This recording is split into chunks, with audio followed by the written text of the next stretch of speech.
Imagine a scenario where a single thread is executing 5 tasks.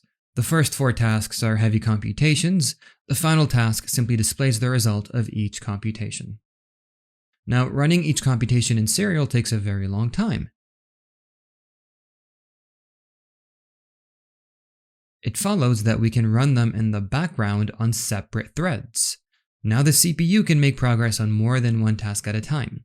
And after finishing its expensive computations, the last thread was waiting to synchronize and display the final results. This synchronization is achieved using Thread.join. You can start by downloading the updated course materials from my GitHub repo. I will leave you a link in the description. Once you do, launch the Thread.joining starter project in your preferred IDE, such as IntelliJ or VS Code. I'm going to simply use VS Code, and let's begin. We're going to start by opening main.java. As you can see, I've already written most of the code for you because the only thing I want to focus on is how do we synchronize the main thread logic with the following 4 player threads. So here we have an array of 4 player threads that's going to be populated over here. So what I'm going to do is set up a breakpoint at line number 8. So here within the first run of our loop, it is setting the index 0 of our threads array equal to a new object of the player thread class, passing in 1 integer as a parameter. The constructor that expects to receive 1 integer parameter is going to get called. What that's going to do is set the initial score of that player equal to 0. So this dot score, the current object's score is 0, and it's going to set the name of this thread equal to essentially player 1. So that's going to be player number 1. And all the other players respectively are going to be players 2, 3, and 4. And each of these players is going to perform the task of playing the game. Now this is going to be a very, very heavy task, which will take a very long time. The idea is that all 4 of these player threads are going to perform the very heavy task of playing the game. And once all of these threads are finished executing, then our main thread is going to be responsible for displaying the final outcome.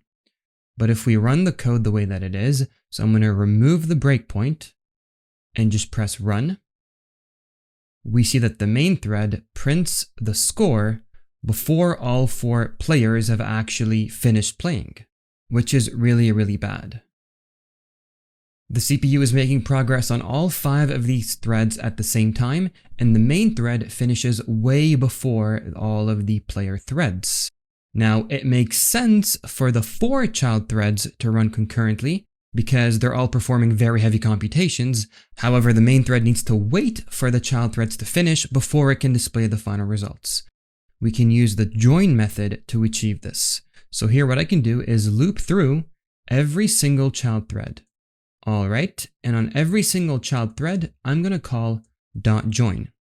So by calling join from the main thread on every single child thread, what the main thread is going to do is basically pause until every single player thread has finished executing its task. We can visualize this by putting a breakpoint at line number 18. So this line is not going to get touched until all player threads have finished executing their tasks and outputted a final score. So I'm going to press debug. Beautiful. And if I press continue, it simply outputs the player that achieved the highest score. So to recap, 4 player threads were concurrently playing, and the main thread waited for every player thread to finish using Thread.join before displaying the final results. One last thing before I let you go, if you're the type of person that prefers to read, this lesson is also available in article format on Learn the Part, whose link I will leave you inside the description. Alright, I will see you in the next lesson.